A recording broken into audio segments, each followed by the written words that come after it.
लाखनी रुपया अरे नको न पूछो सुन मेरी भैया हर जमाना दस दस के तोडूनी नाळ काळजाशी जोड घुंगराशी पावलात त्राण येऊ. हे गाणं सोशल मीडियावर खूप व्हायरल तर झालं, पण त्याच्यानंतर या गाण्याचं मागचं जे सगळ्यात जास्त जी स्टोरी होती ती कोणालाच जे आहे माहित नव्हती. त्याच्या नंतर श्रद्धा कपूर यांचा खूप मोठा एक ट्रेलर आला विठाबाई नारायणगावकर यांच्यावर, ज्या लावणी सम्राट म्हणून जाणल्या जातात.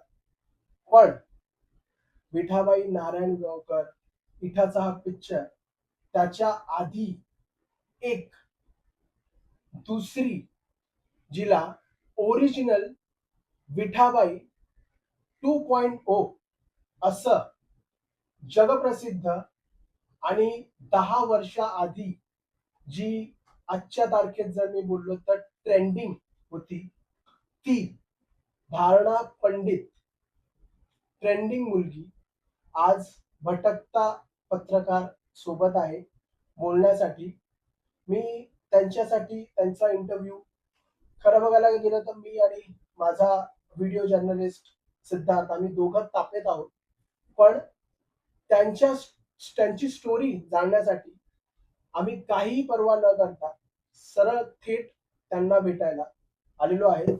धारणा, थँक्यू सो मच पहिली गोष्ट तर भटकता पत्रकार आमच्याशी जुडण्यासाठी.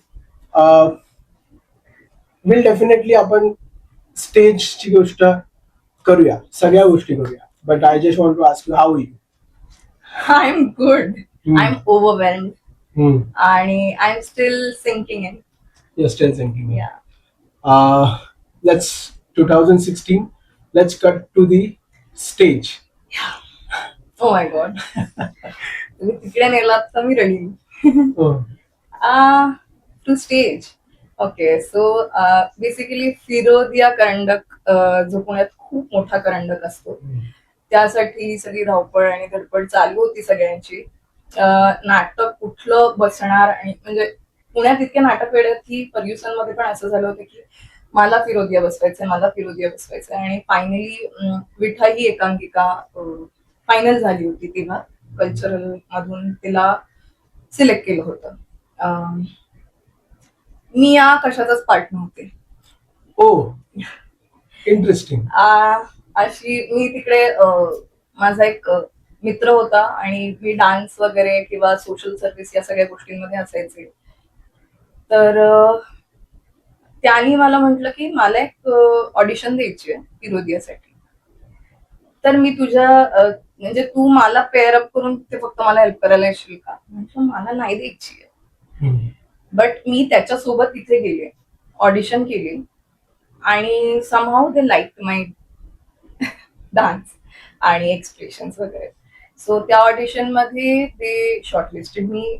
मग त्यांनी विचारलं की तुम्हाला फोक येतं का, लावणी येते का, जो ग्रुप होता आधीपासून फिरोदिया पुरुषोत्तम हे सगळे नाटक जे करायचे. सो त्या थ्रू मी तिथे इन झाले. मग मी लावणी सादर केली, ऑडिशन्स देत गेले आणि मग फायनली मी डान्सर म्हणून सिलेक्ट झाले. तिथे लावणी म्हणजे मी लावणी शिकलेली नाहीये, मी डान्स शिकलेली नाहीये, बट तर स्टील तुम्ही सिलेक्ट झाले. आणि प्लस म्हणजे त्याच्यानंतर त्यांनी सांगितलं की तू कोरिओग्राफ करशील का. So I was like okay, म्हणजे माझ्यासाठी नवीन एक्सपिरियन्स होता आणि माझ्यासाठी खूप छान होता. सो मी डान्सर होते. आणि मग माझी एक मैत्रीण आहे नेहल, ती आधी लीड करत होती, पण काही कारणास्तव तिला करता नाही आलं आणि फिरोदियाच्या म्हणजे मेन जेव्हा कॉम्पिटिशन होती त्याच्या जस्ट 8 दिवस आधी हे झालं आणि मग त्यांनी मला विचारलं की तू करशील का. 8 दिवसांनी. येस. आणि ऑडियन्स मध्ये पण मला एकच डायलॉग होता बेसिकली, की मी डान्सर होते आणि एक तिच्यासोबत मी एक डायलॉग फक्त तिच्यासाठी म्हणायचं. त्या एका डायलॉग वर कोणीतरी डिरेक्टरला सजेस्ट पण केलं होतं हे की शी कॅन ऑल्सो परफॉर्म. आणि मग त्यांनी मला विचारलं आणि मला काही कळेच ना, म्हटलं अरे बापरे एवढं सगळं कसं करू मी 8 दिवसात स्क्रिप्ट आणि पूर्ण डान्सेस मध्ये चेंज आणि ते इमोशन्स वगैरे सगळं आणणं. सो हे जे झालं ते सगळं ते 8 दिवसात झालं. आणि प्रॅक्टिस आणि सगळं प्रॅक्टिस आणि सगळं आणि त्याच्यामध्ये इंटेन्स खूप सीन्स आहेत.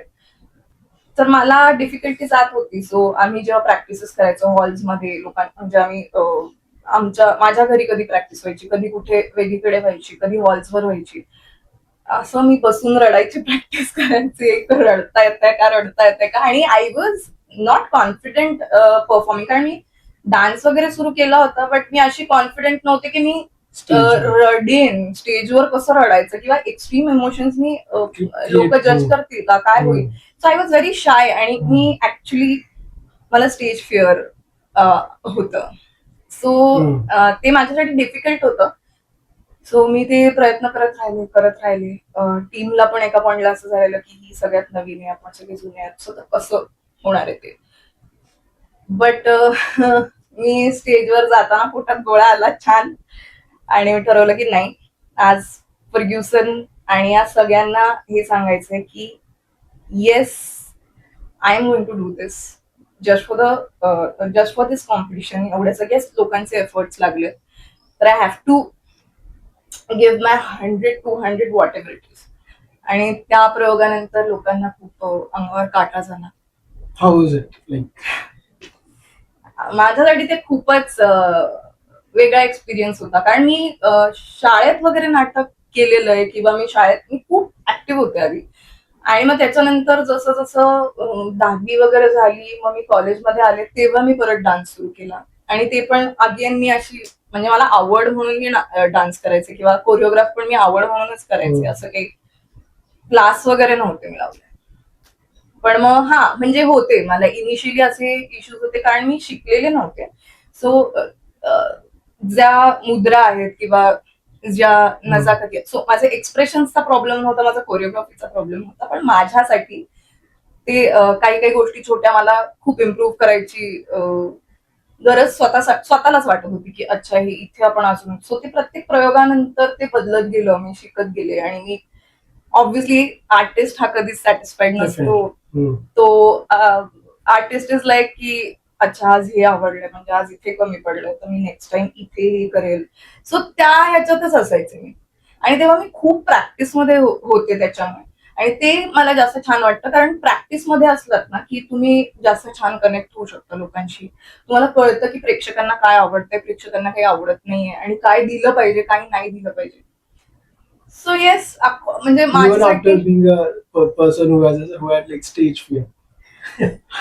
नाही, पण लोकांना असं वाटतं की प्रयोग तर एवढा छान करते, काय स्टेज फिअर आहे तुला. मला असं व्हायचं की असं नाही. स्टेजच्या मागे पोटातला गोळा बघा. आणि त्याच्या आधी एवढी उलागाल, मला असं वाटतं कलाकाराला ते होतच. पण म्हणजे इतक्या लेवलला व्हायचं मला ते, कारण हे लोक सगळे प्रॅक्टिस्ड होते, हे दरवर्षी करायचे. आणि मी एकदम नवीन गेली, मला ऍक्सेप्टन्स मिळेल का, मग इथपासून सुरुवात होती ती माझ्या डोक्यात. पण येस, मग टीमला जेव्हा ते फील झालं स्टेजवर, त्याच्यानंतर सगळेच खूप असे इमोशनल झाले होते की प्रयोग तर खूप छान झाला, बाकी काही असू. पण मग फायनल्सला आम्ही सेकंड आलो. फर्ग्युसन आय गेस 6 वर्षानंतर जिंकलं होतं फिरोदिया. आणि मग मला असं झालं की बस, I am doing my kind of, म्हणजे माझ्या साईडचा हार्डवर्क मी करतेय, माझ्या साईडचे एफर्ट्स मी घेतेय. आणि मी म्हणजे जे असतं ना, आपण स्वतःला खूप क्रिटिक करतो, तर ते थोडंसं तिथे नम डाऊन झालं. मी जे स्वतःला खूप प्रेशर दिलं होतं. या, आणि मग नंतर मला असं झालं की मी नाही, म्हणजे मला आधीपासूनच करायचं होतं, पण ते असायचं ना की आर्टला एवढा इम्पॉर्टन्स नाहीये, तिथे फायनान्शियल स्टेबिलिटी नाहीये, त्यामुळे पेरेंट्सना ती काळजी असते, ते सगळं असतं. सो होतं माझ्याकडे पण ते सेम की तेव्हा की म्हणजे आर्ट्स म्हणल्यावर आई वडिलांचं असं होतंच की इथून आता मग पुढे फायनान्शियली कशी राहील ती, मग काय होईल, काळजी वगैरे असते. पण येस, त्यांनी ट्रस्ट केलं.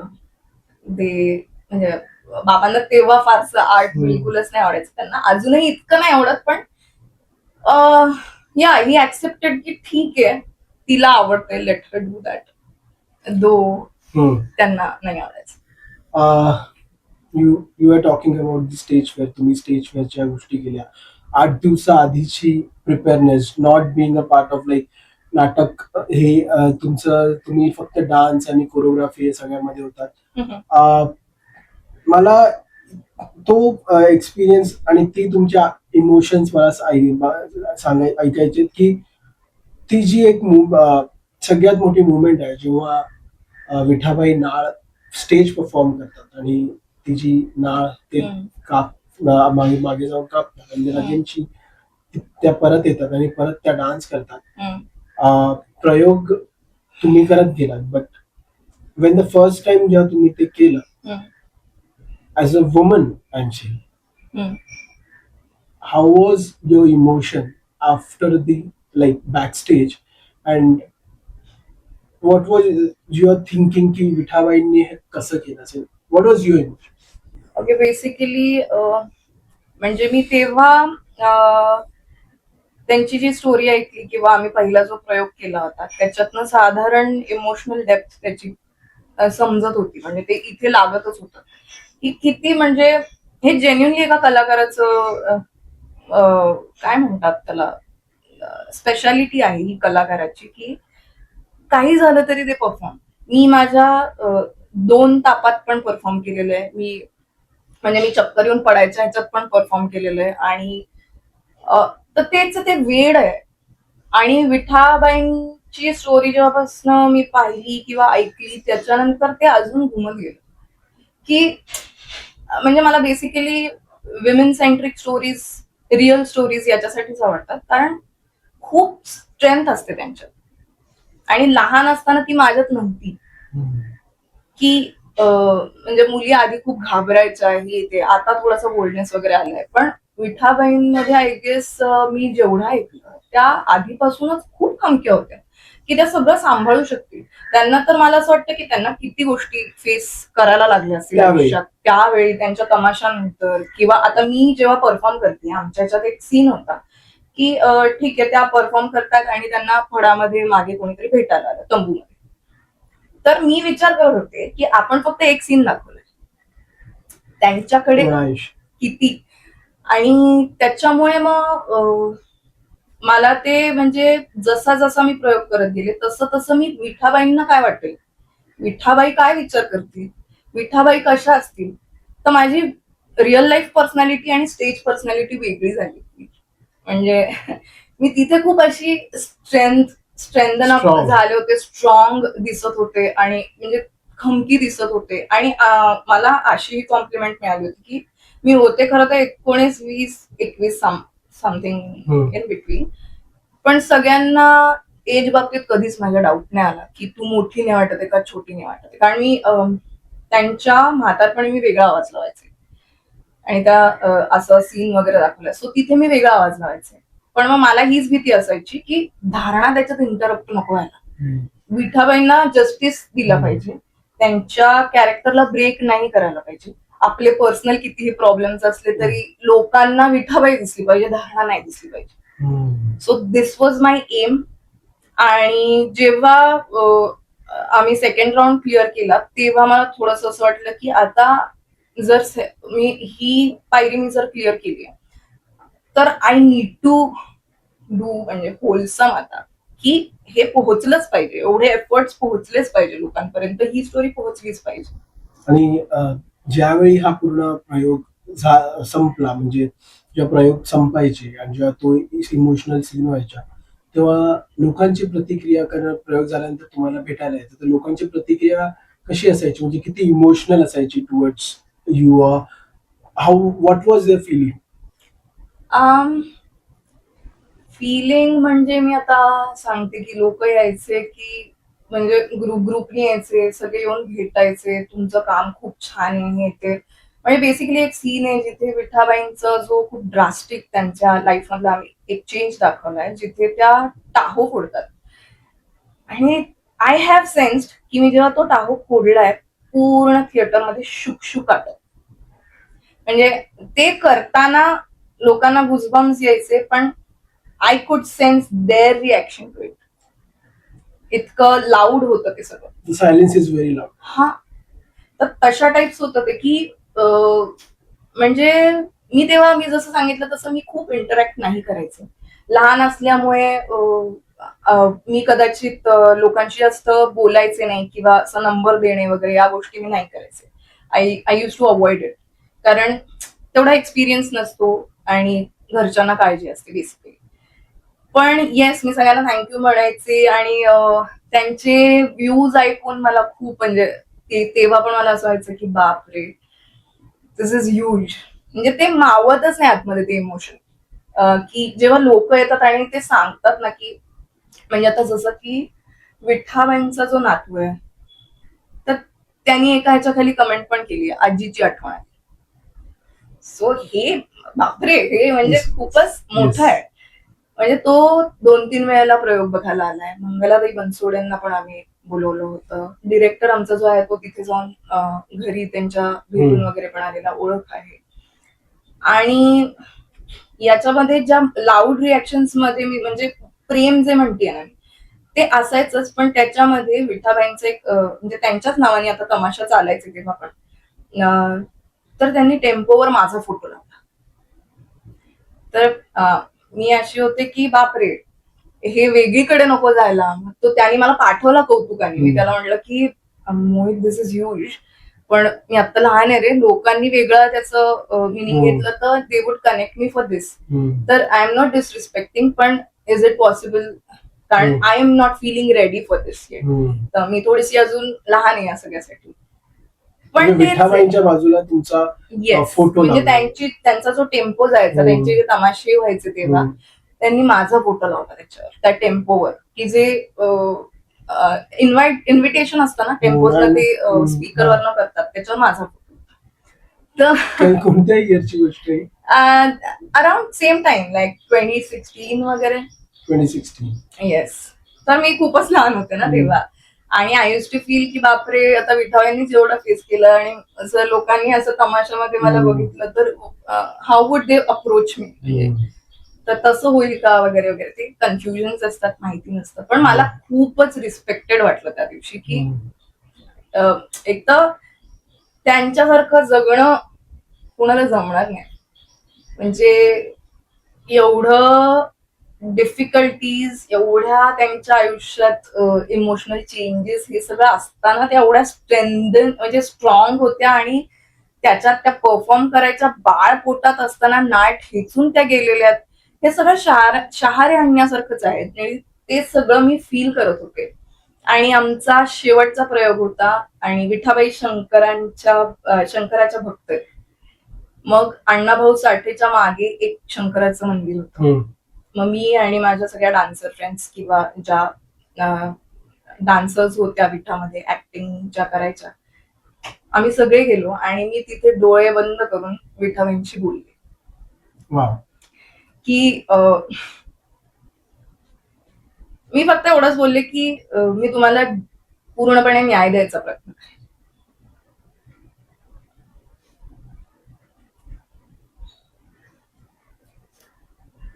आणि टू सम एक्सटेंट मी ते करू शकले.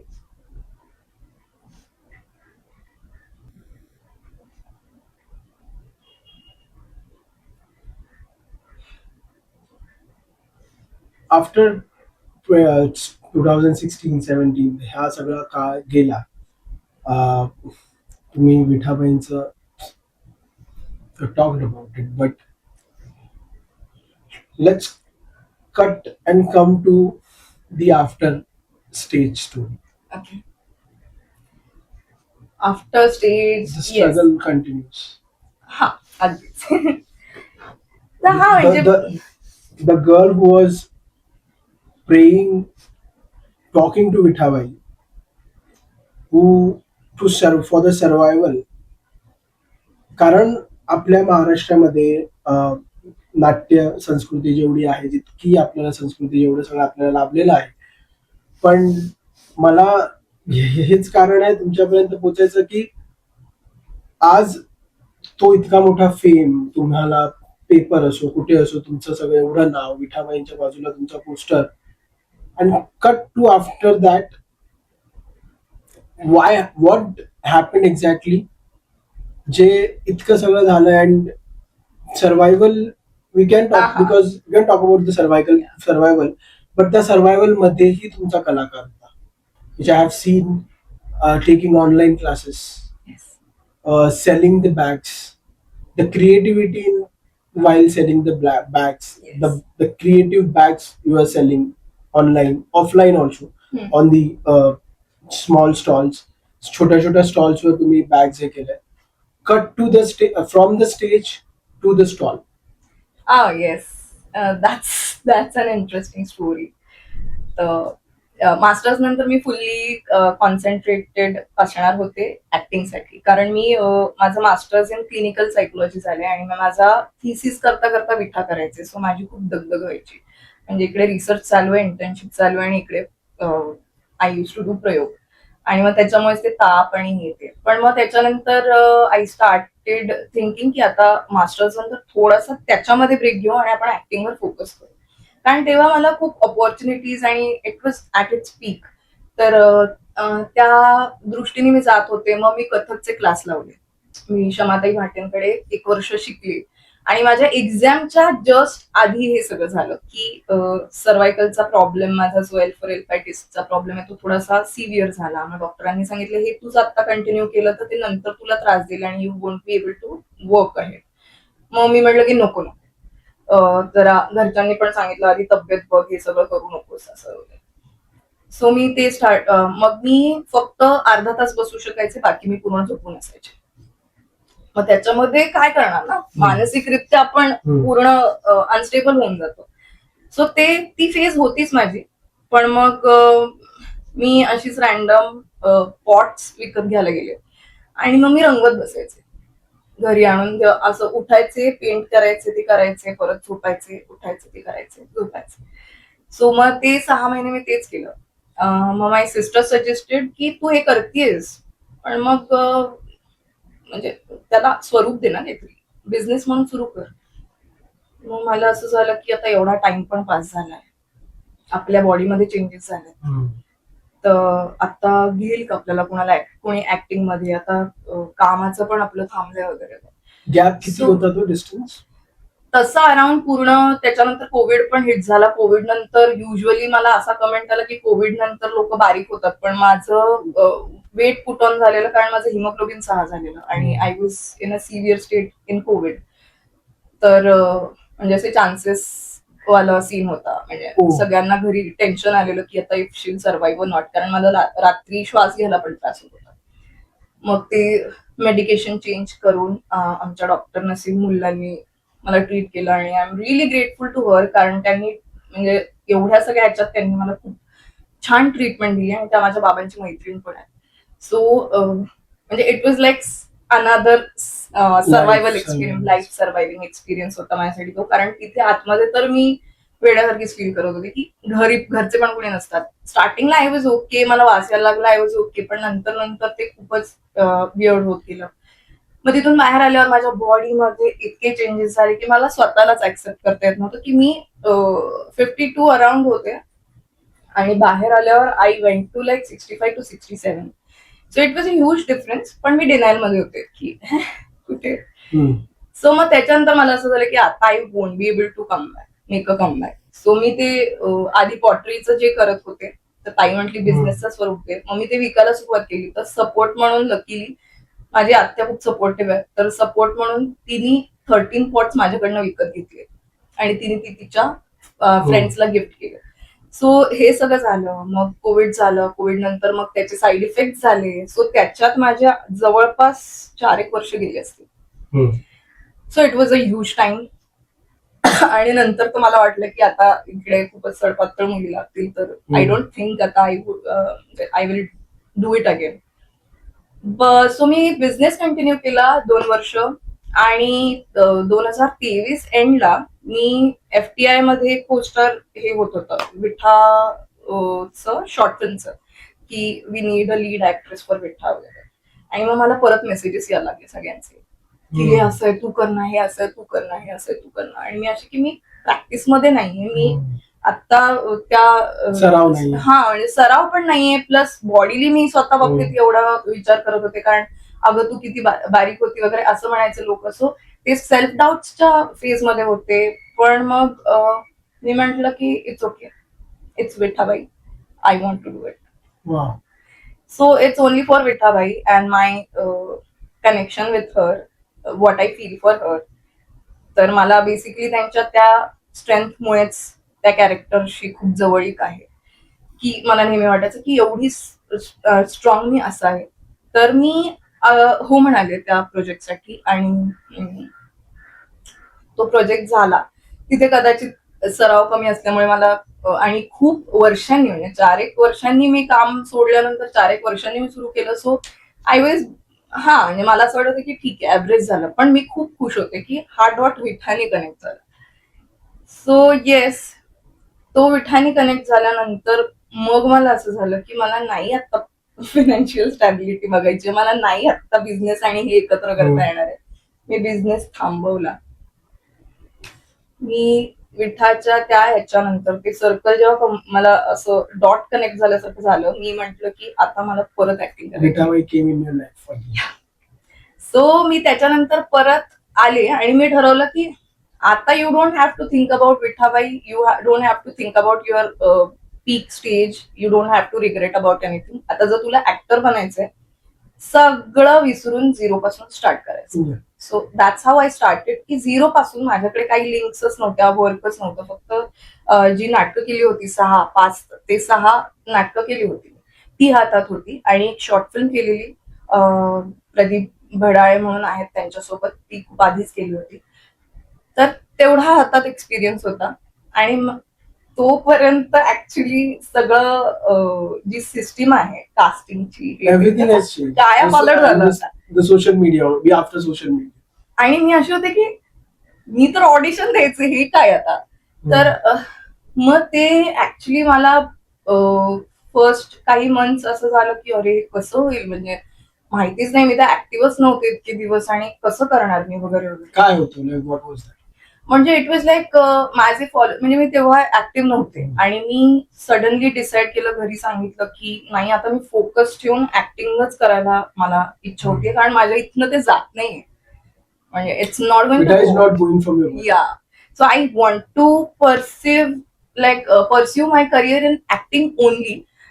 तर म्हणून मी परत स्टार्ट केलं. काही मंथ्स ते चालू होतं, आणि मला लिटरली असं, मी ते सुरू केल्यावर महिन्यातनं 1 काम असं होतं ते. म्हणजे महिन्यातनं 1 काम, मग कदाचित 2 महिने, पुढचा महिना मिळालंच नाहीये, मग त्याच्या पुढचा महिना 2 कामं मिळाली, मग मी आनंदी झाली. सो असं करत करत माझं पोर्टफोलिओ बनत गेला. पण त्याला मी जे चार्ज करत होते ते पण मी, म्हणजे मी 2000 पासून पर डे ला काम केलेलं आहे. So which was a drawback for me.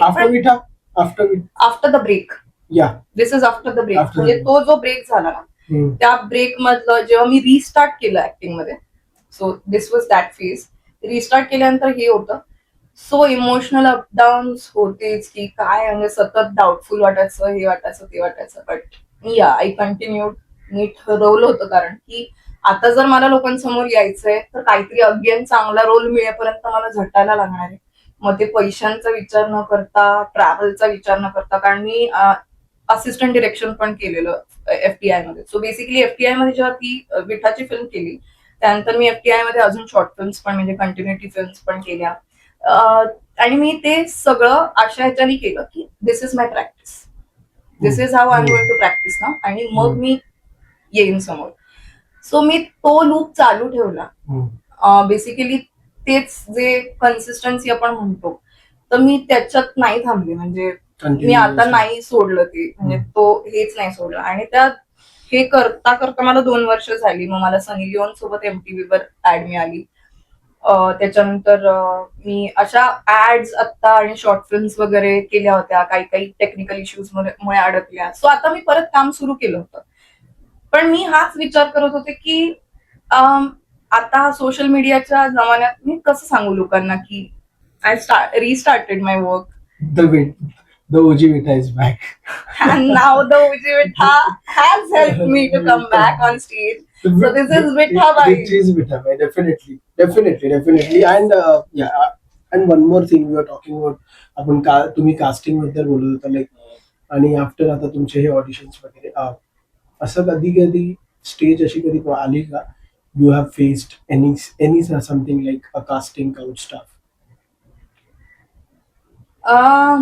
Yeah, like of course there are going to be people like them, आणि आहेत म्हणजे असं की they clearly say it out loud, they clearly message you, आणि ते मेसेज म्हणजे, but I am saying it luckily असे पण खूप लोक आहेत, म्हणजे those are few percents in my experience, पण असे पण चांगले लोक आहेत की जे जेन्युअनली, म्हणजे काही लोक कमिशनसाठी करतात, काही लोक जेन्युअनली आर्टिस्टला काम देण्यासाठी करतात, काही लोक याच्यासाठी करतात. सो आय हॅव म्हणजे मी तसे मेसेजेस आलेले आहेत, आणि मग मी तसं म्हणजे मी मोठ्या यांना सांगितलेलं आहे कास्टिंगवाल्यांना, आणि मग तसं ते थांबवलं पण इट होतं. Was that much normal. हा म्हणजे त्यांच्यासाठी खूप व्हेरी नॉर्मल. लाऊड. येस, खूप texting normal. Is to a woman like this. Yes, म्हणजे मी आधी ह्याच गोष्टींना घाबरून ऍक्च्युली काम नाही घ्यायचे, म्हणजे मी अशी त्या व्यक्तीकडे बघत बसायची की मी हे करू की नको करू, हे करू की नको करू, कारण आपल्याला माहित नाही who is going to be how. पण आता मला त्याच्यानंतर कळलं की आय गेस मी लोकांना जास्त साधं समजत होते. It is going to be this way, and if I want to work in this field, तर मला कुठेतरी ती स्ट्रेंथ लागणारच आहे. सो हा म्हणजे दॅट आता मला कळलेलं आहे की त्यांना नाही सांगायचं, त्यांना सांगायला लागतं नाही, त्यांना no means no is no. हे सगळं सांगायला लागतं. अँड द मूवी येते इठा, तो मूवी येतोय, मूवी जेव्हा चालू होती, जेव्हा डेफिनेटली द ऍक्टिंग वगैरे त्या गोष्टी चालू होत्या, तेव्हा टीम मधनं असं काही anybody contacted you for anything like for any kind of a help of expression of Vithabai for Shraddha or anything? Is there anyone who contact you for anything? No, in fact the opposite has happened. मी ऑडिशनला गेले होते. For the movie? Wow. म्हणजे I was not expecting, म्हणजे मी विठाच्या ऑडिशनसाठी गेलेच नव्हते, पण मी film मध्ये, कारण मी जसं सांगितलं तसं मी एफटीआय पहिला नाटक केलं, मी एफटीआय मध्ये एक डॉट जोडला. I just wanted to connect the last dot, की एक नाटक, एक शॉर्ट फिल्म, आता film, I want to do that. So मी जसं सांगितलं की मी 2 वर्ष सतत ऑडिशनिंग आणि हे त्याच्यात होते. सो मी अशी होते की आवडलं घेतील, कुठल्या रोलसाठी योग्य असेल घेतील. मी गेले तिथे, ऍक्च्युली तिथे ओळखलं पण माझ्या एका मित्राने, तो फर्ग्युसनचा होता, तर तो तिथे हेल्पिंगला होता. सो त्यांनी सांगितलं पण होतं. मग ते एका रोलसाठी शॉर्टलिस्ट झाली मी, आणि शॉर्टलिस्ट झाल्यानंतर आय गेस मग त्या लास्ट ह्याच्यामधनं कोणीतरी दुसरं सिलेक्ट झालं. मग मी त्याच्यानंतर सुद्धा प्रयत्न केले. मी अशी होती की मला छोटा रोल द्या, मला एक डायलॉग द्या, पण मला करायचंय, बेसिकली मला विठाबाईंचं काहीतरी करायचंय, असं मला लावणी करायला द्या, किंवा मला असं काहीतरी छोटा पाठ द्या. मी लक्ष्मण उपतेकरांना सुद्धा मेसेज केले. तर म्हणजे असे मी सगळे पॉइंट्स, म्हणजे मला असं वाटलं की माझे एफर्ट्स नाही कमी पडायला पाहिजे, माझ्या साईडने मी प्रयत्न करणार प्रत्येक ठिकाणाहून, की माझा इमोशनल जर्नी हा मी ऑब्व्हियसली कुणाला कळेल ना कळेल याची मी अपेक्षाच ठेवू शकत नाही. तर मला माझं फक्त इमोशनल जर्नी कम्प्लीट होण्यासाठी मला ते करायचं होतं. आणि नंतर इठाचं टीझर ट्रेलर आला, आणि आय वॉज सो ओव्हरवेल्म्ड, मला खूप छान वाटलेलं. मग मी माझ्या मैत्रिणींशी बोललेले, आपण 28 तारखेला टीम जायचं का बघायला विठाची फिल्म. सो असं पण आमचं बोलणं झालं. आणि मग नंतर मी अशी आता कसं आहे ते फॉलोअरचा गेम, त्याच्यातच अडकली आहे मी. आम्ही अडकू नाही दिला, म्हणजे मी म्हणते की त्याच्यात अडकली आहे, कारण आम्हाला कास्टिंगचे जे मेसेजेस येतात, सो ते त्याच्यामध्ये 100K फॉलोअर्स मिनिमम, हे फॉलोअर्स मिनिमम, आणि मला असं झालंय बाबा ऑडिशन घ्या किंवा असं काहीतरी करा. लाईक आता कास्टिंगचा काय क्रायटेरिया त्याला म्हणतात, they need followers, not the actors, not the acting. I don't know what they need, but I have received multiple requirements, म्हणजे ते कास्टिंग ग्रुप्स मध्ये येतात रिक्वायरमेंट्स, पण most of them are like 10K follower basis असलं पाहिजे, at least हे असलं पाहिजे, कुठली तरी इम्पॉर्टंट म्हणजे बेसिक असतात ना त्याला तुम्हाला नाही लागणार फॉलोअर्स, The big. पण the big ones you need 100K followers, the which is the saddest part for millennials I guess. कारण आताचे लोक शिकलेत कसं हे करायचं, आणि आम्ही आपल्या अडकलो होतो, म्हणजे मी तर लिटरली अडकलो होतो, कसं काय कला कशी पोहोचणार So मग. are you getting this? Like the casting people त्यांना जे आहे त्यांना ऍक्टर नको, त्यांना आधी फॉलोअर्स पाहिजे मग ऍक्टर्स पाहिजे. I don't know about casting people. I don't know who decides this. हा, that's what I'm saying. I just get those messages. हा. I don't even know की ते फॉर्म कोण करतं मेसेजेस. सो त्यांचं रिक्वायरमेंट PR त्यांची त्याची असू management शकेल, असते, किंवा हा. त्यांचं ज्यांचं, आणि असेही अनुभव आहेत त्यांना की घेतला बाबा फॉलोअर बेसिसवर घेतला, पण ऍक्टिंगच घेत नाही. Definitely. So that's a mixture. मला असं वाटतं ज्यांना फॉलोअर आणि ऍक्टिंग येते असे पण लोक आहेत, आणि ज्यांना फॉलोअर आहेत आणि त्यांना नाही ऍक्टिंग येत असे पण लोक आहेत, आणि ज्यांना फॉलोअर नाही येत त्यांना पण ऍक्टिंग येते असं पण. ज्यांना फॉलोअर नाही त्यांना खूप चांगली ऍक्टिंग येते, त्या विठाचा रोल अरे केला. बापरे. So that is a very different thing. म्हणजे हे जे बोलतो ना आपण, त्या जगात जे चालू असतं ते वेगळंच आहे. Yes yes yes. बट या, मग तुम्ही ते झालं का तुमचं ते विठाचं, म्हणजे ज्या मूवी म्हणजे छोटासा रोल करायचा होता, नाही. It didn't happen? नाही, इट डिडंट हॅपन, पण आय वॉज ओके. कारण तेच, म्हणजे माझा अजून एक मित्र पण मला म्हणाला की डोंट ट्राय टू, म्हणजे तू तसं नको करूस ते कनेक्ट, तू इमोशनली ऑलरेडी कनेक्टेड आहेस, तर म्हणजे हा, म्हणजे मी पण स्वतःला तेच समजवलं की ते फक्त माझी कनेक्टिव्हिटी आहे ना, की मला त्यांच्यासोबत त्यांचं काहीतरी करायचंय. बेसिक तेवढंच की एक कॅरेक्टर असतं प्रत्येक आर्टिस्टच्या आयुष्यात की जे खूप जवळचं वाटतं. कारण मी विठावांशी बोललीये, कारण मी त्यांच्याशी अशी प्रयोगाच्या आधी हे केलंय, वक्तव्य केलंय, मी त्यांना म्हणालीये की मी तुमची जी भूमिका आहे ती लोकांपर्यंत पोहोचवण्याचा पुरेपूर प्रयत्न करेन.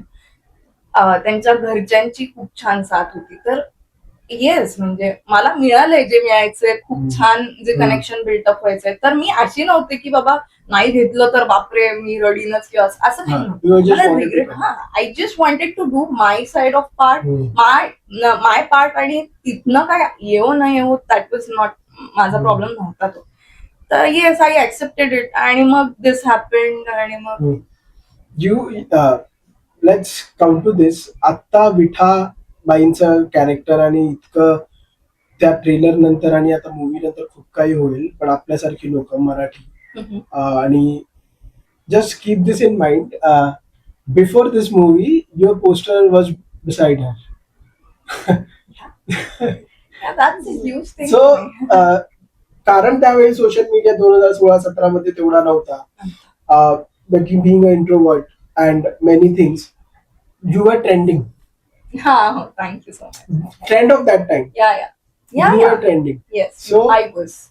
Yeah. So that's actually really beautiful. One more thing, we have to talk about this. की तुम्ही तुमची जर्नी सांगितली, तुमचा मेडिकलचे त्या सगळ्या गोष्टी, बॅक टू ऍक्टिंग तुम्हाला करायचीच होती. पण कलासृष्टीमध्ये सध्याची जी, किंवा तेव्हापासूनची जी नाटक सृष्टी जी मी बोलतोय, तो रंगमंच बोलतोय, तिकडची जी परिस्थिती, म्हणजे आजही स्ट्रगल सुरू आहे लोकांचा. जे खूप मोठे कलाकार आहेत त्यांचं नाही, पण आता कुठेतरी तो खूप चांगला होत चाललाय डेफिनेटली महाराष्ट्रामध्ये. आणि परेश रावलांच्या त्या स्टेटमेंट नंतर तर ते गणितच बदलला. पण म्हणजे मी तुम्हाला हे याच्यासाठी बोलतोय कारण विठाबाईंचं जे शेवटचा जो फेस होता, it was very difficult, because त्या हॉस्पिटलाइज झाल्या. Therefore, there was a financial crisis, and the same financial crisis which is there, जे फायनान्शियल क्रायसिस नाटक करणारे लोकही फेस करतात.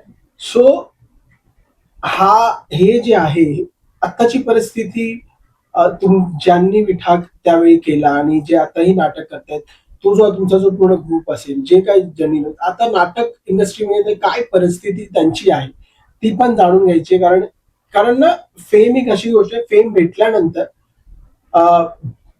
It's very difficult to handle this. तर त्या लोकांची परिस्थिती कशी आहे सध्या? त्या म्हणजे are you asking about teammates? About the teammates, about everyone. Basically काय आहे ना, आमचं जेव्हा सगळे डिस्पर्स झाले की कोणाला बाहेर जाऊन शिक्षण घ्यायचं होतं, कोणाला सगळ्यांचे वेगवेगळे प्रॉब्लेम्स आणि वी कुडंट कंटिन्यू. तर येस म्हणजे असे लोक म्हणजे असे टीममेट्स आहेत माझे की ज्यांनी ते कंटिन्यू केलं, बाकीच्यांनी आयटी जॉब्स घेतले, बाकीच्यांनी त्यांचे जॉब सुरू केले, काहींनी पॉडकास्ट सुरू केले, काहींनी काही वेगळं सुरू केलं. काही लोक आता असिस्टंट डिरेक्शन करतात, काही लोक ऑलरेडी सिरियल मध्ये काम करतात. सो असे मल्टिपल ठिकाणी लोक गेलेले आहेत. तर म्हणजे मला नाही वाटत की डाऊनफॉल ऍज सच कोणासाठी असेल.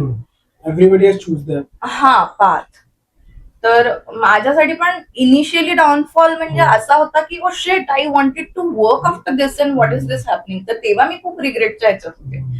तर I don't know on personal levels असतील असेही काही टीममेट्स की ज्यांनी पण केलं असेल हे फेस, पण त्याच्यानंतर जास्त कोणाशी काही कॉन्टॅक्ट राहिला नाही. सगळे आपापल्या कामामध्ये बिझी झाले. म्हणजे ट्राय केलं. हो, म्हणजे मी ऍक्च्युली आता पण एका नाटकाला, कमर्शियल नाटकाला सिलेक्ट पण झालेले. अजून एका नाटकात मी इथे सुरू पण केलेला. तिथे मी सपोर्टिव्ह रोल करत होते आणि एका कमर्शियल नाटकाला लीड साठी विचारलेलं आणि तिथे ऑलमोस्ट म्हणजे मला खूपच इच्छा होती ते करायचं, पण माझ्या हाताला एक इंजुरी झाली. आता मी ते घातलं नाहीये, पण त्या हाताला इंजुरी झाली आणि त्यामध्ये सगळं ऍक्शन सिक्वेन्स होते.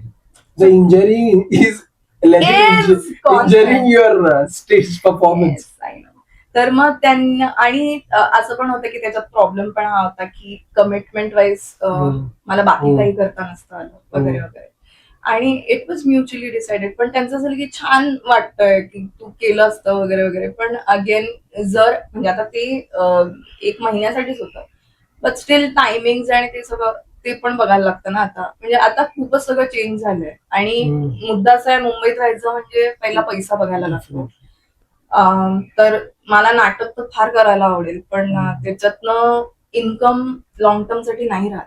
त्यामुळे कुठेतरी ते इमोशनल बॅरियर तोडून प्रॅक्टिकल गोष्टींकडे येऊनच डिसिजन घ्यायला लागतो की मी एक ऍड केली तर मला एवढे पैसे मिळतील, मी एक प्रयोग केला तर कदाचित नाही मिळणार. प्रयोगाचे काय मनी व्हॅल्यू डिपेंड करतं कुठलं प्रोडक्शन आहे, काय आहे आणि तुमचा रोल काय आहे. सो ते I guess start from 2K to 10K to 25K depending on your popularity आणि एव्हरीथिंग. आणि मी तेच म्हणजे it depends on the production. असं पर्टिक्युलर प्राइस असं काही नसतं.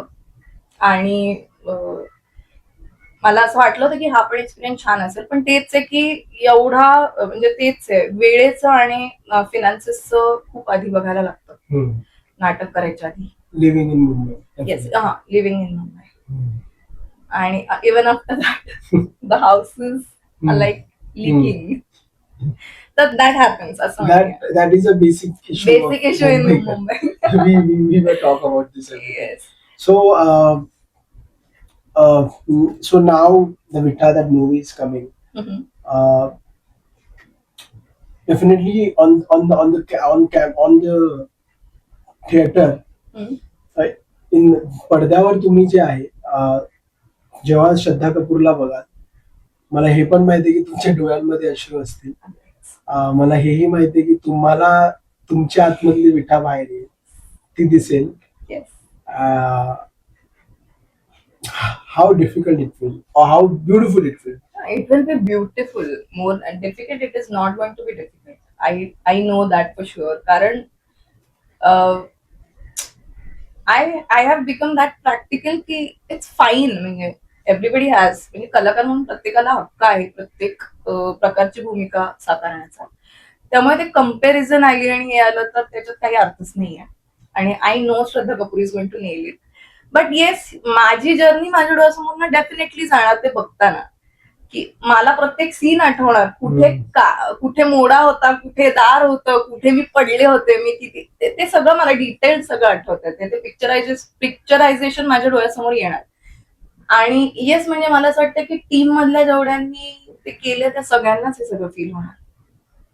जे खूप कनेक्टेड होते, ज्यांनी विठा म्हणजे जान असं केलं होतं, तर त्यांच्यासाठी मला we have lived the experience. माझी टीम म्हणजे मी काल पण इंटरव्ह्यू मध्ये हेच सांगितलं की टीम म्हणजे आहेत आम्ही 5 जणांच्या. गाणं व्हायरल झालं होतं तर गाण्याला खूप प्रतिसाद मिळाला. वेड्यासारखं ते गाणं सगळे प्रोसेसमध्ये ऐकतात, नाटकाच्या प्रोसेसमध्ये सगळीकडे वगैरे वगैरे. ते सगळं आहेच आहे, पण म्हणजे गाण्याला मिळालं, सिंगरला मिळालं, लेखन आणि ह्या सगळ्याला, ऍक्टिंगला पण मिळालं आता. पण टीममेट्स, सो मला असं वाटतं की ते नसते तर काय उभं राहणार ना. तर म्हणजे मी लास्ट इंटरव्ह्यू मध्ये पण हेच म्हणाले की मला त्यांना पण सगळ्यांना सांगायचं की दे वर इम्पॉर्टंट पार्ट ऑफ दिस, आणि त्यांनी पण डेफिनेटली 100% त्यांचं दिलं होतं, आणि त्यामुळेच नाटक एवढं सुंदर उभं राहू शकलं. मी एकटी नाचणार, मागे डान्सर्स होत्या, त्यांनी पण तेवढे एफर्ट्स घेतले, म्हणून ते एक अमालगमेशन दिसलं ना. बॅकस्टेज वाल्यांची मेहनत होती, हे सगळ्यांची मेहनत आहे. ते गाणं जे पण आहे ते आता because of the social media ते इतकं व्हायरल झालं, आणि मलाही ते सकाळीच कळालं की हे Okay. गाणं इकडचं आहे, इकडनं आलं, आणि हे गाणं असायचं. I was like wow. आणि मी आता येता येता ह्याच्याच कडनं सिद्धार्थकडनं लिरिक्स वाचत होतो. Let me just read the release. ते रिलीज वाचून मला बापरे, हे लिरिक्स प्रणवून बापरे. खूप मी तेच म्हणते की it is meaningful, plus it has म्हणजे इमोशनल कंपोजिशन आणि सिंगर म्हणजे हाऊ वॉज द इमोशन्स जेव्हा तुम्ही ते गाणं ऐकत ते परफॉर्म शेवटचा डान्स तर म्हणजे बेसिकली आमच्या नाटकात असं होतं की विठाबाईंना राष्ट्रपती पुरस्कारासाठी बोलवतात, आणि त्या अशा असतात की मला काय करायचं ते ठोकळे घेऊन. सो मला पुरस्कार नकोय, मला नाचायला मिळणार आहे का, हे आम्ही त्या ऍक्च्युली ह्याच्यात दाखवतो. पण सो बेसिकली त्यांना कला महत्वाची आहे, की त्यांना परत ऑन स्टेज यायची खूप तीव्र इच्छा होती, त्यांना लोकांसमोर सादर करायची शेवटपर्यंत इच्छा होती. सो हे आम्ही सगळं त्या जर्नीतनं दाखवलंय, आणि जेव्हा ते गाणं लागायचं ना, तर yes, I have felt it all. म्हणजे खूप खूप सुंदर वाटायचं मला जेव्हा ते, म्हणजे जेन्युअनली मला हे सेन्स व्हायचं की त्या समोर आहेत, त्यांच्या समोर एवढी सगळी पब्लिक बसली आहे, त्यांना त्या डिम लाईट मध्ये ते सगळे दिसत आहेत, आणि त्या रीच आउट करायला ट्राय करतायत. So I have tried to show that की yes, I want to come back here. So तो पण पॉइंट खूप, ते गाणं तिथे म्हणजे आमच्या ज्या कथक डान्सर्स आहेत बाकीच्या, फारच सुंदर त्याचं ते तुम्ही, आय गेस ते पोर्ट्रेयलच इतकं सुंदर होतं की लोकांच्या अंगावर काटा येणार. आणि याचे असे टोटल प्रयोग किती झालेले? More than 25. हा, सुनील बर्वेंनी पण आमचे प्रयोग लावलेले इकडे मुंबईमध्ये, त्याच्यानंतर आम्ही संगमनेरला प्रयोग केलेले आहेत, मुंबईत केलेले आहेत, पुण्यात तर खूपच झाले. आणि येस म्हणजे सुनील बर्वेंनी पण लावलं, अजून कोणीतरी लावलं, हा प्रवीण तरडेंनी लावलं. डायरेक्ट वॉज बाय ओम, हे written by Om Bhutkar, directed by Shantanu. Written by Om Bhutkar ना? अच्छा, written by Om Bhutkar. Sukhan the guy is great.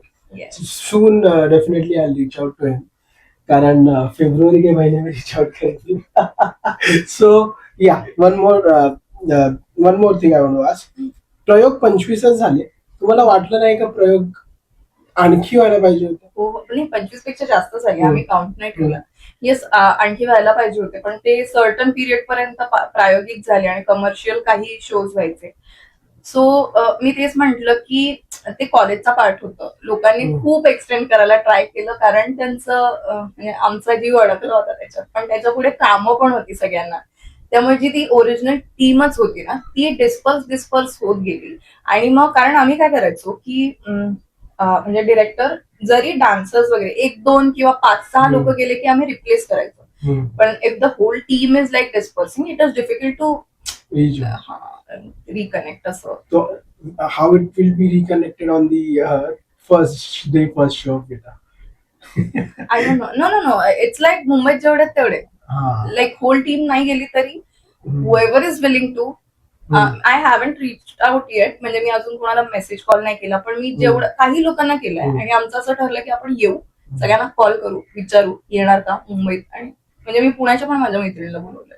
आणि what about the FTI short film journey? Yes, हा, तर again it was emotional connect, तो डॉट कनेक्ट झालेला, आणि तेव्हा बेसिकली मी कोविड नंतरची होते, सो माझं फिजिक असं एकदम, आय वॉज फॅट देन, तर तेव्हा मी अशी होते की आता कसं करू वगैरे वगैरे, पण मग ऍक्च्युली त्या स्टोरीमध्येच ते आहे की प्रेग्नन्सीच दाखवायची. सो माझं असं झालं की मी स्वतःच ऍक्सेप्टन्स नाही केलं तर it is not going to happen. So I was like की ठीक आहे, मला ऍक्टिंग करायची आहे, मिठाबाईंचं काम मिळतं, लेट्स गो. आणि मग मी ते केलं. आणि तेच आहे की तेव्हा पण मला खूपच मेसेजेस आणि कॉल आले. तेव्हा पण असं होतं की तू कर ना, पोस्टर पाठवायला लागले, तू कर ना. किंवा मला इंस्टाग्रामवर पण कुठून ते शोधून काढतात मला माहित नाही, पण मला येतं ते माझ्यापर्यंत पोहोचतं. फॅन कलाकाराला शोधतात. अरे हो, हे खूपच म्हणजे. आणि आता जेव्हा मी तो व्हिडिओ टाकला आणि ते असे की तुमचं अकाउंट सापडत नव्हतं, ते मला असं झालं की बापरे, हे मी कदाचित आधीच केलं असतं. आणि म्हणजे कारण त्यांना कास्टिंगचा एलिजिबिलिटी क्रायटेरिया झाला असता. Wrong casting. No problem. नाही तेच आहे की चेंजेस प्रत्येक जनरेशन मधले जे चेंजेस असतात ते ऍक्सेप्ट करायला वेळ लागतात. आता that's how it is going on. तर we can't do anything. We have to We are a millennials. Oh yeah, you're into. I don't look like millennial. So yeah. So I was talking about FTI. How was it? So that experience was again interesting. तर Piyush Jambhulkar directed it. आणि I have seen directors की जेव्हा ते हे करतात, direct करतात, तेव्हा त्यांचं एक पर्टिक्युलर पर्सनॅलिटी असते. But this guy was very काम अँड कंपोज. आणि वॉज लाईक की नाही ठीक आहे, तुला बरं नाही वाटत तर थोड्या वेळाने करू. मी अशी होती की असं पण डिरेक्टर्स असतात, ओके. तर दॅट्स हाऊ तो माझा एक्सपिरियन्स खूप छान होता. आणि जी टीम होती अगेन तिथे, त्यांनी FTII मध्येच मागे जे शांताराम पॉन्ड आहे ना, तिथे त्यांनी डायरेक्ट स्टेज बांधलं. त्या स्टेजवर त्यांनी पूर्ण ते म्हणजे ते जंगल टाईपचे, तिथून त्यांनी वरपर्यंत पताके लावले, just so that it should look like that. Production design was amazing, the teams were amazing, आणि सगळे काय डेडिकेशन काम. सो बेसिकली तेव्हा माझं म्हणजे काय म्हणतात, स्क्रीन ऍक्टिंगशी माझा जास्त संबंध तिथून आला. की इथे किती वेगळं असतं, इथे किती वेगळं असतं, पण डेडिकेशन सेमच होतं. Dedication was very nice. आणि सगळे धावपळ करतात इथे. तर मग बेसिकली जेव्हा ती फडात नाचतीये प्रेग्नन्सी मध्ये, समोर लोक हवी होती सगळे. आणि हे शूट रात्री 10 पासून सुरू झालं तिच्या फडातलं डान्सचं. आणि समोर लोक हवी होती. पियुषने सांगितलं की गोळा करून आणा कुठून पण, वॉचमॅन पासून मेस मधल्यांपासून सगळ्यांना गोळा करून, बनियन टोप्या सगळं घालून तिथे बसवलं. आणि काय तर ऍक्टिंगच करायला लागले सगळे, कमाल. हो, तर तो जो प्रोजेक्ट होता ना FTI मधला, मला असं वाटतं की तेव्हा मॅन पॉवर खूप आली आणि त्यांना पण मजा यायला लागली. म्हणजे इट वॉज हॅपनिंग हिअर आणि ते पण सगळे एन्जॉय करतात. त्यांच्यासाठी पण एक समथिंग डिफरंट. आणि ते तुमच्या त्या ऍक्टिंग मध्ये आणि त्या डान्स त्याच्यात ते इन्व्हॉल्व्ह झाले. आणि ते कारण मी म्हंटल ना, पूर्ण वातावरणच कसं केलं होतं, लोबान लावलं होतं सगळं. आणि पहाटे 6 वाजता प्रेग्नन्सीचा सीन केला आम्ही. आणि म्हणजे फुल नाईट शूट होतं. सो दुपारपासून सुरू झालं, दुसऱ्या दिवशी डायरेक्ट 6:30-7 शूट संपलं. तो एक स्टुडंट प्रोजेक्ट आहे, पण 10 मिनिटाची फिल्म आहे ती. पण त्याच्यात जे एफर्ट्स आणि जेवढी मॅनपॉवर आणि जेवढे हे लावलं, तर लोकांना असं वाटलं, अरे 10 मिनिटं, ते आमच्यासाठी 10 मिनिटं नाहीयेत. ते त्याच्यासाठी घेतलेले कष्ट, त्याच्यासाठी त्यांनी म्हणजे बिकॉज तो बोलायला चांगला आहे, त्याला मॅनेज छान करता येतं लोकांना. So you are talking about the FTI. याच्यामध्ये तुम्ही जे सांगितलं की ऑडियन्सने पण तुम्हाला कनेक्ट केलं, इतक्या वर्षानंतर ज्या ऑडियन्सला तमाशा म्हणा, लावणी म्हणा, विठाबाई म्हणा, ती ऑडियन्सला बघून कसं वाटलं? Nice question. हो, म्हणजे मी ऍक्च्युली तिथे तर प्रॉपर स्टेज असं होतं बांधलेलं, आणि ते प्रॉपर असं तमाशाचं स्टेज होतं. आणि मी वळाले इकडे, असं सगळे बसलेत वगैरे वगैरे. आणि आधी तर मला असं वाटलं की बाबा मी करणार कसं वगैरे, म्हणजे थोडंसं ते हे होता, कारण प्रॅक्टिस मध्ये नव्हतं. तर मला असं होतं की माझ्या कुठल्या तरी मूवमुळे फिल्मवर नको अफेक्ट व्हायला. सो अगेन मी कॉन्शियस खूप झाले होते की असं तसं. तर मी नाचता पडले पण स्टेजवर, घुंगरांमध्ये अडकून वगैरे. पण मी काय नाही, मी परत उठले, कंटिन्यू केला शॉट आणि हे ते. सो येस, ते पण फिलिंग छान होतं. पण अगेन तिथे मला असं होतं की थिएटर आणि थिएटरवाल्या ऑडियन्सशी आपला कनेक्ट असतो, थेट कनेक्ट असतो. शूट मध्ये कटकट करत चाललं होतं ते, सो त्याच्यामध्ये गप्पा चालल्या होत्या. So that was not a constant flow. Direct connect. हा, डायरेक्ट कनेक्ट हा थिएटरमध्येच होतो असं मला वाटतं, कारण इकडे ब्रेक झाल्यावर आपण वेगळ्या इमोशन मध्ये जातो वगैरे वगैरे. फक्त जर ऍक्टर्स असतील तर इथे काय करूयात वगैरे असं डिस्कशन होतं किंवा डान्सेसचं होतं. पण आता ते पब्लिक जे घेऊन आलेलं होतं ते असंच ना की तुम्ही या, मग आम्हाला जायचंय, आम्हाला ड्युटीवर. एन्जॉय. हा, त्यांना मजा येत होती. हा, पण तेच आहे की त्यांना आवडलं, सगळे खूप असे बघत वगैरे होते, त्यांना छान वाटत होतं. पण the connect was different. This connect म्हणजे थिएटर कनेक्ट इज लाईक थेट कनेक्ट, आणि ते सगळं एकानंतर एक होतं आणि ते तसं कनेक्ट त्यांना समोरच्यांना पण तसं तसं तसं उलगडत जातं. आणि तो एक काय म्हणतात, एक कॉन्स्टंट एक तो हे असतो एक्सपिरियन्स, ब्रेक नसतो त्याच्यात. तर ते वाटतं मला. एक खूप महत्वाच्या गोष्टीवर मला यायचं आहे, ते आहे एक्सप्रेशन. विठाबाई जाणल्या जातात आणि त्यांचा जो शेवटचा इंटरव्ह्यू आहे जो मी आता पाहिलाय की तोही एक्सप्रेशनवर आहे. त्या म्हणत होत्या की त्या एक्सप्रेशन. सो तुम्ही ते एक्सप्रेशन कशा प्रकारे ग्रॅब केले, कशा प्रकारे इन्हान्स केले? It's all about ice, what I can feel. So how तुम्ही कशा प्रकारे ते एक्सप्रेशन आणि जो म्हणजे त्या ज्या मुजरा वगैरे, सो ते कसं तुम्ही लर्न केलं? एक तर ना मी डान्स करायला लागले ना, I don't know how but expressions येतात माझ्या आतून. आणि फोक इज असं आहे, फोक हा पार्ट की त्याच्यात खूप म्हणजे त्याच्यात मला असं वाटतं त्याच्यात खूप एक्सप्रेसिव्हनेस ऑलरेडी आहे त्या गाण्यांमध्ये आणि ह्याच्यामध्ये.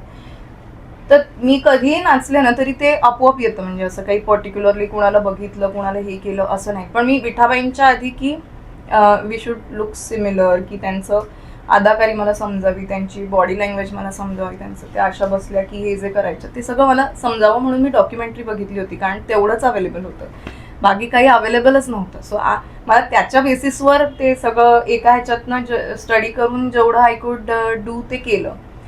अपार्ट फ्रॉम दॅट एक्सप्रेशन्स म्हणजे मी ॲक्च्युली एक्सप्रेशन्स जेव्हा कोरिओग्राफी करताना पण सांगायचं ना, मी अशी इमॅजिन करायला सांगायचं त्यांना की डान्सर्सचं हे कसं करणार, वेगळे एक्सप्रेशन्स कसे करणार, किंवा हे कसं करणार, ओठ कसा चावणार. तर मी लावण्या मग ऑनलाईन खूप बघितल्या होत्या तेव्हा, की त्यांची कशी पद्धत असते, बसल्यावर त्या कशा बसतात किंवा काय असतं. तर त्यांचं बेसिकली बैठी लावणीमध्ये एक स्टोरी टेलिंग असतं आणि ते एक्सप्रेशन्स आणि ते पोहोचवणं असतं फक्त, की समोरच्या माणसाला तुम्ही त्या ह्याच्यात घेतलं पाहिजे बेसिकली. तर मग मी कोरिओग्राफी करताना पण मला एकच आठवतं की अगं हे कसं करू, मला हे कळत नाही. असं कोणी म्हटलं की मी अशी मागणं तिला चिमटा काढायचे आणि मग मी म्हणायची की आता इमॅजिन कर की कोणी मुलगा आहे हा, आता तू काय करशील, तू लाजल्यावर कशी करशील. सो हे नृत्य करताना आम्हाला हे सगळं हावभाव बघायलाच लागतात, पण ह्याच्यात काय करशील, तू लाजशील कशी. तमाशाचे उल्लेख आपण करतो, मी तमाशाचा याचा उल्लेख करतो कारण मी लहानपणी तमाशा डोळ्यांनी पाहिलेला आहे. लोक तमाशाची कशी असतात ती अनुभवली आहे. तेव्हा माहीत नव्हतं काय असतं हे एक्झॅक्टली, खूपच लहान होतो. लावणी आपण बोलू शकतो. तमाशाला खूप मोठी रिस्पेक्ट आहे विठाबाईंमुळे. पण आजच्या परिस्थितीमध्ये जे सध्या चालू आहे सोशल मीडियावर आहे, त्याच्या व्यतिरिक्त तमाशा हा जाणला जातो एका स्त्रीच्या परफॉर्मन्ससाठी, तिच्या डान्ससाठी, तिच्या एक्सप्रेशनसाठी. पण आज ज्या गोष्टी सुरू आहेत, जशा प्रकारे डान्स बोलू शकता, ज्या मूव्स, ज्या सगळ्या गोष्टी सुरू आहेत, तुम्ही जेव्हा त्या बघतात, तुम्ही विठाबाईंचे मी एका पद्धतीने भक्तच बोलू शकतो. How you felt it? मला म्हणजे आता मी ते डान्स बघते, मला असं होतं की काय असं होतंच कुठल्याही क्लासिकल बॅकग्राऊंड, किंवा आपण ऑलरेडी विठाबाईंना बघितलं त्यामुळे त्यांची भूमिका केली, त्यामुळे हे बघताना अगदीच त्रास होतो. पण मला असं वाटतंय की ते करावं लागतं पण आहे. म्हणजे जसं सोशल मीडिया आलंय, नवरस किंवा मी बघितलंय, मी जेव्हा खूप सिन्सिअर जेव्हा मी प्रयत्न केला की आत्ता आपण सिरियस काहीतरी कंटेंट करू, नाही आलेत त्याला व्ह्यूज, नाही आलेत त्याला हे. पण मी जेव्हा फालतूगिरी केलेली फालतूगिरीपेक्षा म्हणजे मी खूप असं फनी रील्स केलेत किंवा आईसोबत काहीतरी केलंय किंवा असं, तर तेव्हा I have got nice views. तर मला असं वाटतं की आता लोकांना बघायची पण अशी सवय लागली आहे की जे पटपट आहे, कमी टाइमचं आहे, 1 मिनिटात संपेल, तर ते कला ही तशी नाहीच आहे, ती संपू नाही शकत. म्हणजे जर मला डान्समध्ये एक्सप्रेशन 1 मिनिटपर्यंत द्यायची आहे पण इंस्टाग्रामला नाही चालत म्हणून मला ते अर्ध्या मिनिटावर आणायला लागतं, इथेच सगळं चुकतंय. तर तेच आहे की म्हणजे ठीक आहे आता 1 मिनिटाचं चालतं, पण कधी कधी मला वाटतं 2 मिनिटाचं सादर करावं, कधी कधी मला वाटतं की हे करावं ते करावं. पण मी म्हणजे सिरियस कंटेंट म्हणजे मी कसं आता कुठल्याच एक्झाम्पल देऊ की म्हणजे असं व्यवस्थित एडिट करून वगैरे पण मी प्रयत्न केला होता आणि मला असं की अच्छा हे तर नाही होते रीच आउट, आता ह्याचा अल्गोरिदम कसं, कारण हे पण स्टडीज करण्याची गोष्ट आहे. तर येस म्हणजे हे नाही आहे ही छान गोष्ट की त्याचा जो फॉर्मच पूर्ण बदललाय, फ्रॉम पेहरावापासून एक्सप्रेशन्सपासून त्याचं जे लोकांपर्यंत पोहोचतंय ते सगळं बदललंय. तर हो, त्रासदायक तर आहे, पण आय थिंक त्या सगळ्या ज्या कलाकार आहेत त्या असा डान्स करतच असतील नक्कीच कधीतरी आयुष्यात, पण त्याला कदाचित त्यांना नसेल मिळालं रिस्पॉन्स जेवढा या गोष्टीला मिळतोय. सो मी जसं म्हटलं की सर्वायवल खूप इम्पॉर्टंट आहे. आणि आता गेम चालू आहे इंस्टाग्रामचा, फेसबुकचा किंवा सोशल मीडियाचा, तर त्याच्या हिशोबाने सगळे घडतायत आणि घडवतायत, ऍक्सेप्ट करतायत. काही जण नाही करत आहेत, ते त्यांचे फॉलोअर्स नाही वाढतात, पण ते त्याच्यात हॅपी आहेत. आता मला काय इम्पॉर्टंट आहे, कारण मला जर कास्टिंगचं तसं येत असेल तर ये बाबा माझे 10,000 आहेत, दे मला काम, असं होऊ शकतं. तर येस म्हणजे मला कदाचित हे काम परत नसतं आलं तर मी पण खूप प्रयत्न, ऑब्व्हियसली ते प्रत्येकाच्या पर्स्पेक्टिव्हवर असतं, त्यांनी ते चूज केलं तर आय रिस्पेक्ट दॅट. पण येस म्हणजे मला असं वाटतं की त्यांनी ते मिक्सचर केलं ना, की त्यांनी क्लासिकल आणि ती बैठक पण त्यांनी करायला पाहिजे आणि त्यांनी हे पण करायला पाहिजे, तर त्यांना जास्त मान मिळेल. Do you really think the reel has killed the real actor?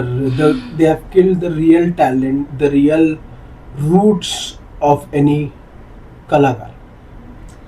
Being a millennial, yes, I feel that so.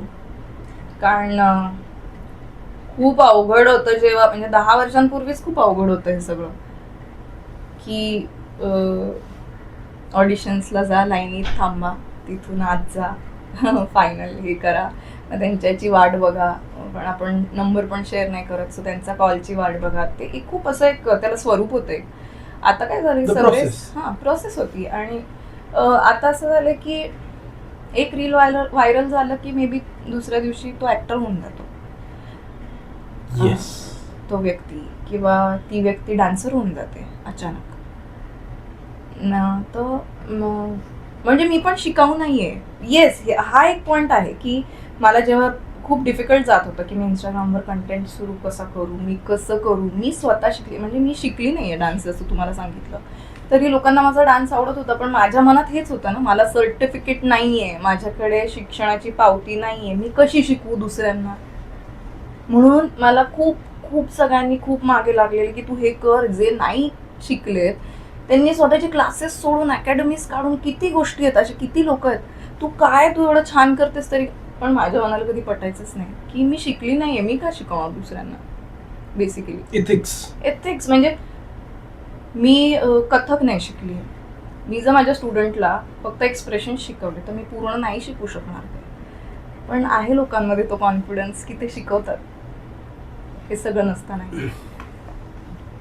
Kathak न शिकता, क्लासिकल न शिकता, त्याच्यानंतर तुम्ही definitely as I can see introvert आहात. Stage fear. म्हणजे मला फक्त इथे करेक्ट करायचं, मी अपार्ट फ्रॉम दिस पर्सनल लाईफमध्ये मी खूप एक्स्ट्रोवर्ट आहे. पण मी On when it camera. Comes to on camera किंवा नाही, म्हणजे तिथे पण मी बबली नेचरची आहे, पण जेव्हा it comes to my performance, माझी कला, तिथे आय यूज टू फील की लोकांपर्यंत राईट थिंग पोहोचावी. बेसिकली आता इंटरव्ह्यूज देताना पण हेच होतं की आपण काहीतरी सहजरित्या बोलून जातो, त्याचं काहीतरी वेगळं होऊ शकतं, तर ही भीती सतत असते. तर इंट्रोवर्ट मी त्या बाबतीत आहे, म्हणजे मी एक्स्ट्रोवर्ट जेवढी आहे तेवढी मी इंट्रोवर्ट पण आहे. म्हणजे मला कधी कधी होतं असं की, पण हे मोस्टली माझ्या कामाच्या बाजूला आहे ते एक्स्ट्रोवर्ट. माझं थोडंसं शाय नेचर, की अशी मी धडाकेबाज ओळख झाल्यावर पण तोपर्यंत. So you want the perfect should be delivered. That's it. That has come from my parents, Not- like my father. Not a 1 minute reel. म्हणजे मला असं वाटतं की त्याच्यातनं काहीतरी पोहोचलं पाहिजे लोकांपर्यंत. पण आता I have convinced myself to gel with this, आणि I am doing what everybody else is doing. तर yeah. Okay, again I'll ask last question. How are you doing? I am surviving. I am doing smaller shoots, bigger shoots, everything. आणि after knowing that की 10 वर्षांनी I am getting recognized, तेव्हा पण I was being recognized, but I was not sure if I am delivering the performance rightly. But ते आता परत आल्यामुळे I could tell myself की oh my God, I think I did something. म्हणजे मी लोकांना काहीतरी देऊ शकले. आणि मला महत्त्वाचं असं वाटतं की तुम्हाला ॲक्टर म्हणून रेकग्निशन मिळणं ही सगळ्यात मोठी पावती आहे 10 वर्षानंतर. म्हणजे ठीक आहे, काल माझी ॲड झाली, आज एकाने कौतुक केलं, ओके, पण तुमचा 10 वर्षांपूर्वीचा एक रोल आहे जो लोकांच्या अजून म्हणजे कमेंट्स वाचाल तर वेळ लागेल. मी इतकी इमोशनल झाली आहे कमेंट्स वाचून की तुम्ही सेम विठाबाई सारख्या दिसता, तुमचे एक्सप्रेशन्स तसेच आहेत, तुम्ही काय म्हणजे बापरे. त्यांच्या सगळ्या नातेवाईकांचे, त्यांच्या सुनेचा मेसेज आला, त्यांच्या नातवंडांचे मेसेजेस आले की आम्हाला खूप भारावून येतं, म्हणजे आजी आहे ती आमची, आम्हाला किती भारी वाटतं. आणि तर मला आता खरं त्याचं हे मिळतंय 10 वर्षांनी, की तुम्ही 10 वर्ष जर काम नाही करत आहे आणि ह्याच गोष्टीमुळे, तुमच्या आधीच्याच कामामुळे तुम्हाला रेकग्निशन मिळून आता तरी लोकांना कळेल की मी परत ऍक्टिंग करतेय आणि मे बी आता मी जास्त काम करेल. माझ्यासाठी काम महत्वाचं आहे, वर्क इज इम्पॉर्टंट. कारण मला तेच करायचं ना ज्याच्यासाठी मी आता 2 वर्ष की नाही लक्ष नाही द्यायचं, पैसे नको बघूस, हे नको बघूस, जे मिळेल ते काम कर, काय करायचं ते कर. सो मी सगळ्या ह्याच्यातले एकदम, आता मी सांगते की प्रिया बापटसोबत एवढासा रोल केलाय मी, पण मी केला, मला असं झालं की this is important for portfolio, मी कशी वरती येणार. आणि आता कॉम्पिटिशन इतकी वाढली आहे की दिस इज लाईक इम्पॉसिबलच वाटतं ते. तर म्हणजे ऍक्टरसाठी असं असतं की करत राहा आणि ज्या दिवशी येईल, जो दिवस येईल तो दिवस येईल. What is in the pipeline? आता to be honest, interviews. Okay. कारण म्हणजे मी बाकी कंटेंट मी करतीच आहे, बाकी मी सेमच लाईफ माझं हे करतेय की मी उठतीये, कंटेंट बनवतीये, ऑडिशनिंग करतेय, आणि वीकली जर मी कुठलं ऑडिशन करते तर तिथे जाऊन येते. सो रेग्युलर बेसिसवर मी काम नाही करत आहे. अगेन अनसर्टिनिटी आहे. मी सिरियल्स नाही करत आहे कारण मला मल्टिपल याचं म्हणजे मला आता ते चॅलेंजिंग गोष्टी घ्यायच्या आहेत, कारण त्याच्यात मी अडकते. पण म्हणजे सिरियल केल्या तर मी अगदीच करेन, पण लीड आणि प्रायमरी असं. सो मी ते आता खूप प्रॅक्टिकल वेनी आता ह्याच्याकडे सगळ्याकडे बघतीये. सो येस, म्हणजे पाईपलाईन मध्ये अजून तरी काही नाही. Auditions are in the pipe. या वर्क, रेग्युलर लाईफ जे खरं आहे तेच आहे. थँक्यू सो मच भटकता पत्रकार सोबत बोलण्यासाठी. समजून घ्या, या इंटरव्ह्यू मध्ये एक कलाकार, म्हणजे सलीम साहेबांनी कुठे इंटरव्ह्यू मध्ये सांगितलेलं ना की कलाकार जो असतो त्याची जी सरस्वती त्याच्याकडे असते, ती ही जी पूर्ण सृष्टी असते, ते सरस्वती आणि तो जो कलाकार असतो, ती ही सृष्टी कशी ना कशी कधी ना कधी घडवणार आणि ती पूर्ण त्या कलाकाराकडनं घेणार. तसंच जे आहे, एक कलाकार 10 वर्षा आधी जे आहे काम करतो, 10 वर्षानंतर त्याच्या आयुष्यात इतक्या गोष्टी घडतात, इतका डाऊनफॉल येतो. पण जर बघायला गेलं तर सोशल मीडियाचे काही नुकसान तर काही जे आहे फायदे पण आहेत. आणि ते फायदे जर बघायला गेलं तर आपल्याकडे असे कलाकार ज्यांना विठाबाईंचं नाव दिलं, ज्यांना विठाबाई 2.0 असं मी नाव दिलं, विठाबाईंच्या बाजूला ज्यांचा फोटो लागला, अशी व्यक्ती आजही महाराष्ट्रामध्ये आजही जी आहे 10 वर्षानंतर त्यांचा जो आहे, समजून घ्या, स्ट्रगल सुरूच आहे. पण गिवअप नाही केला आहे. गिवअप याच्यासाठी नाही केलेला आहे कारण मनामध्ये, आत्मेमध्ये विठाबाई आहेत आणि विठाबाई त्यांना गिवअप करू देत नाही. पूर्ण इंटरव्ह्यू प्लीज भटकता पत्रकारवर पहा. Please support, like, share, subscribe.